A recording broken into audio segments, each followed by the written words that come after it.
Et chose très étrange, c'est le max pain prise de demain.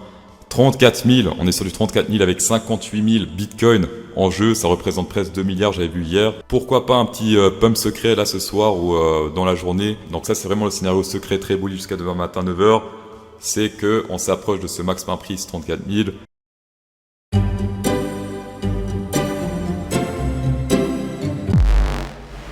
Oh, je dis dans le Bitcoin, je me suis fait sélectionner par le max pain prise, ça fait 3 semaines à la suite qu'il fait de la merde. Ça fait 3 semaines à la suite que on se fait sélectionner par le max pain prise. Ça fait pendant plusieurs mois qu'il a fait des très bons résultats avec 2000 de tolérance. Et là, c'est 3 semaines que voilà, il se fait lui-même sélectionner par la nature. Je sais pas ce qui se passe. Peut-être il y a trop de youtubeurs qui parlent de ça. Donc, j'ai continué à l'observer, mais je vais arrêter d'en parler dans les vidéos tant que il ne s'ajuste pas parce que sinon c'est pas possible. On était sur du 34 000 et on a clôturé sur du 29 000 ce matin, 9h, c'est terrible. On a un range ascendant ici. Pourquoi j'ai dessiné ce range? Parce que je le trouve assez précis ici, surtout l'été précédente. On s'est bien rejeté ici par cette résistance, 3 fois, 1, 2, 3 ici. Et sur le bottom, on est sur le point de retester. Alors sur le point, visuellement, on est sur le point de retester, sauf que, regardez ici, c'est sur du 25 000. Alors niveau prix, niveau pourcentage, on est encore loin de cette target, mais visuellement, on n'est plus trop loin. Voilà, on essaie d'optimiser un peu les choses. On n'est plus très loin visuellement des 25 000. Sinon, on a également un range descendant ici over on Binance. On a testé 2 fois le top ici. On a le bottom rouge ici qui correspond également au bottom du range bleu. Donc ça peut être plutôt intéressant. Alors attention, si on teste ici, les deux en même temps, c'est plus possible puisque le bottom rouge, il est ici, il est légèrement plus bas. Le bleu est légèrement plus haut. Donc théoriquement, ce qu'on peut faire, c'est éventuellement faire une tige et clôturer dans le bleu après. Voilà. Mais pour l'instant, on est sur aucun des deux bottoms. D'accord, le bottom le plus proche, il est ici vers les... La semaine actuelle, c'est vers les 25 461. Niveau support RSI, est-ce que ça tient ou pas? Pour l'instant, ça dépasse un tout petit peu ici. Voilà, il y a un poil de couille qui dépasse ici sur le support. Maintenant, c'est de la résistance, mais attention, bougie pas clôturée. Ça peut très bien clôturer au-dessus encore cette semaine. Et sinon, niveau Fibonacci, on peut prendre ici ce bottom crash Covid sur over on Binance. On est actuellement sur le support 0,618, on est dans la zone danger entre le 0,618 et le 0,666, le hasard. En aujourd'hui, ça paraît incroyable, mais le support tient toujours, on n'a jamais clôturé ici sous le Fibonacci 0,618. Peut-être aujourd'hui, peut-être demain, on sait jamais. Pour l'instant, on commence à faire des tiges qui commencent à le péter, mais on n'a jamais clôturé sous ce niveau bleu, là, Fibonacci 0,618. Niveau sélection naturelle, qu'est-ce qui se passe? Niveau levier, les bears ont mis pas mal de levier ici sur les 30 000, 29 600, 30 000 dans ces zones-là. Ça push à la baisse. Hier, on a essayé de péter ce niveau, mais pas réussi. On s'est fait rejeter vers les 29 000. Ici, 29 800. Pour l'instant, ce mur se fait pas sélectionner. Au contraire, il push à la baisse. Et donc, si on compare ici avec les murs baissiers, le prochain pseudo-grand mur, il serait ici vers les 26 800. Donc, on a un petit mur ici, mais qui est plus petit que celui-là. Le prochain grand mur baissier ici, qui pourrait pusher à la hausse, ça serait ici vers les 25 922. Alors niveau whale plancton, qu'est-ce qui se passe? Il y a des murs ici qui ont été pétés, donc des gros murs qui ont été pétés à la baisse. Ils essayent de mettre maintenant des murs boules beaucoup plus bas. En général, c'est pas très bon signe. Souvent, les gros murs sont solides. Quand ils sont pas solides, c'est en général pas très bon signe. Et sinon, qu'est-ce qu'on voit également? On voit que les planctons sont intéressés par buy the dip, alors que les whales ne sont pas intéressés par buy the dip pour l'instant. Ici, on peut voir les marrons, les bruns. Ils sont pas intéressés pendant que les verts et les jaunes, les 100 à 10 000 achètent. Alors sur du long terme, actuellement, tous les indicateurs sont bullish. C'est difficile de trouver des indicateurs long terme qui sont bearish. Le but, c'est de trouver l'aiguille dans la botte de foin. À vous de vous faire votre avis personnel. Donc, ça indique qu'on s'est suracheté, survendu selon le MRV ratio, selon le market cap et realized cap. Voilà, ça fait un calcul entre les deux. Et pour l'instant, on n'est pas dans la zone verte. On s'y approche, mais on n'y est pas encore. Alors, attention, parce qu'ici, on avait le top, l'ATH du Bitcoin qui n'a pas été détecté par le MRV7 score.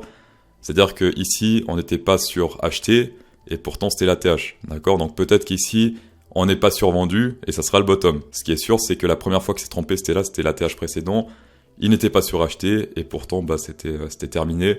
Et peut-être que là, il va faire l'inverse. Tout comme ici, on peut voir également, les bottoms sont de plus en plus hauts. Ici, c'est très bas, de plus en plus haut, de plus en plus haut, de plus en plus haut. Alors ouais, du coup, la façon dont je l'ai présenté, c'est plutôt bullish, mais la façon dont tu vois la chose ici, c'est plutôt bearish. Ici, en 4 heures, qu'est-ce qui se passe? Attention, la zone danger ici, 0,58, 0,66. On n'a pour l'instant pas clôturé, mais on commence à faire des tiges à la baisse. Ce qui compte, c'est la clôture. Pour l'instant, on n'a pas encore clôturé.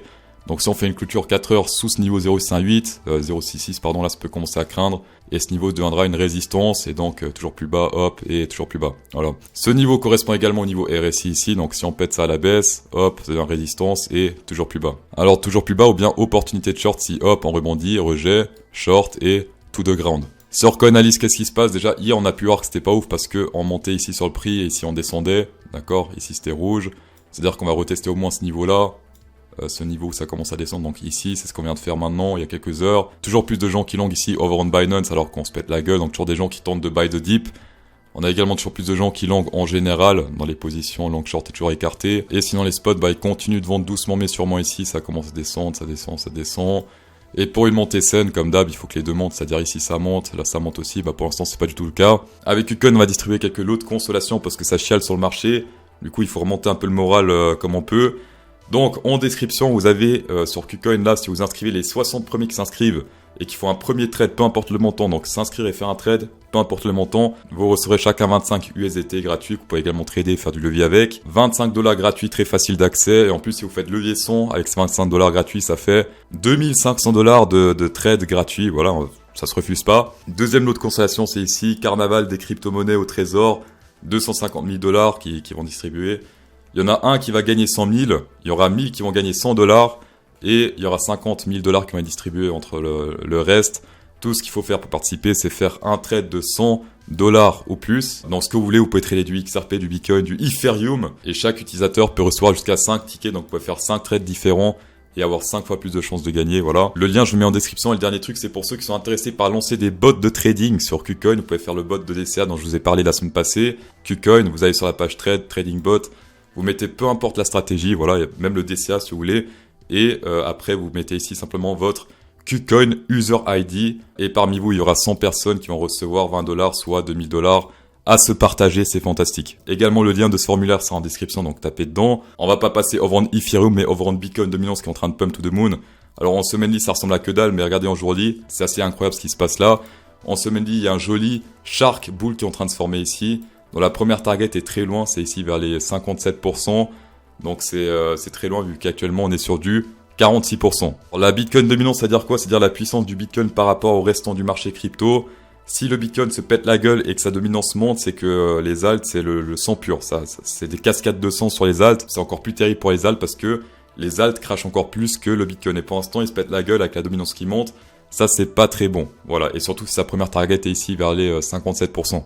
Le petit espoir court terme, c'est le Gartley Crab ici, potentiel dans cette zone. Donc si on rentre ici, hop, on peut se rejeter sur le court terme. Enfin, sur quelques semaines, on peut redescendre dans cette zone ici afin de remonter ensuite. Parce que là, en gros, c'est bear, un petit HP bear. Mais on sera toujours dans ce gros HP bull, donc ça fera un truc comme ça théoriquement. Et ça, c'est uniquement s'il est confirmé, parce que pour l'instant, il est potentiel. Tant qu'il est potentiel, on peut péter. Il est confirmé si hop, on rentre et qu'on ressort de cette zone. Pour l'instant, la grosse HP bull est confirmée, et la bear est pour l'instant que potentiel. Et même s'il est confirmé, ça reste un petit truc. Niveau Ethereum, le bord de la catastrophe ici. Alors pour l'instant, on est toujours au-dessus de la zone du hasard. Pour l'instant, on est pile poil dessus. Légèrement pile poil dessus, mais voilà, on est très proche. Si on clôture sous ce niveau, eh bien c'est... Voilà, c'est terminé. Et si on se fait rejeter, c'est plutôt bon signe, reste à voir ce que va faire le Bitcoin. En tout cas, pour l'instant, si la dominance du Bitcoin continue à monter comme ça avec un Bitcoin qui chute, dans ce cas, c'est le scénario baissier. La zone du hasard, c'est là où les choses se passent, c'est là où soit on se fait rejeter massivement ou rejeter massivement à la baisse. En général, c'est ici que les décisions sont prises, c'est pour ça qu'on l'appelle la zone danger. Sinon, niveau RSI, comme sur le Bitcoin, on est sur le bottom de cette triangle ici, légèrement plus haut si on zoome un peu. On n'est pas exactement sur le bottom, mais presque. Regardez-moi ce graphe de qualité ici. Ça, je vais le partager sur TradingView afin de partager mes connaissances en chartisme. Sinon, aujourd'hui, Ethereum zone cruciale parce qu'on a un support ici descendant, la ligne jaune. 1, 2, 3, 4. Pour l'instant, 5 retests sur cette ligne jaune. Combiné avec le support rouge ici. On a fait pas mal de retests également là. Donc, deux gros supports résistance qui sont combinés sur ce point. Combiné avec le Fibonacci zone danger. Combiné avec potentiellement ici, regardez, une divergence boule. Donc là, c'est vraiment le dernier recours pour le Ethereum, sinon on risque d'entamer sur le moyen long terme, je dirais même plus sur le long terme, un bear market douloureux et un bull market inversé en fait. Donc il suffit de trader comme dans un bull market, mais de manière inversée. Dernière chose inquiétante pour Bitcoin, c'est le dollar qui est en train de se péter la gueule, le dollar index, et le Bitcoin se pète la gueule avec le dollar. Alors que historiquement, quand le dollar se pétait la gueule, souvent, le Bitcoin pumpait. Donc là, partout, le Bitcoin pumpait. Et là, pour l'instant, le Bitcoin se pète la gueule avec le dollar. Qu'est-ce qui se passe? Donc là, c'est la première fois durant ces deux derniers bull market où le dollar se pète la gueule sur un ATH et que le Bitcoin ne pump pas. Voilà, donc là, il y a des choses très très étranges qui sont en train de se passer. Où va l'argent en ce moment? En tout cas, pas dans les cryptos, vu que il suffit de voir ce qui se passe. En tout cas, merci d'avoir checké cette vidéo, c'est toujours un plaisir. Spécial Go 10% de rabais avec CryptoSauce 10, tapez dedans. Insérez un pouce bleu pour incrémenter encore plus le plaisir. Et bon week-end.